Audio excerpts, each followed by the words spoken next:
एक बार की बात है, एक राजा तलवारबाजी कर रहा था तो अचानक से उसके अंगुली में कट लग गया। तो पास खड़े मंत्री अचानक बोल उठे, राजा साहब चिंता ना करें, जो होता है अच्छे के लिए होता है। यह सुनते ही राजा को गुस्सा आ जाता है।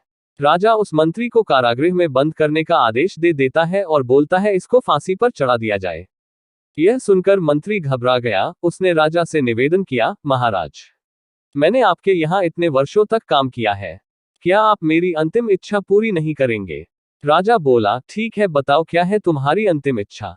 मंत्र बोला, कृपया मुझे 10 दिन का समय दीजिए, उसके बाद आप मुझे जो चाहे वो सजा दे दीजिए। राजा ने उसकी अंतिम इच्छा मान ली। राजा दूसरे दिन अपने सैनिकों के साथ जंगल में शिकार पर निकला। जंगल के बीच में राजा अपने सैनिकों से बिछड़ गए और रास्ता भटक गए। रास्ता ढूंढते हुए राजा वनवासियों के बीच पहुंच गए, जो बलि देने के लिए किसी को ढूंढ रहे थे। वनवासियों ने राजा को पकड़ लिया और वन की देवी को बलि देने के लिए ले गए। बलि देने की सारी तैयारियां पूरी हो गई।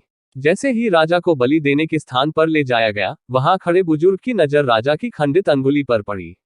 उसने आवाज लगाई कि ये तो खंडित है, इसकी बलि नहीं दी जा सकती। तो वनवासियों ने राजा को छोड़ दिया। राजा जैसे तैसे वहां से निकला और अपने राज्य पहुंचा।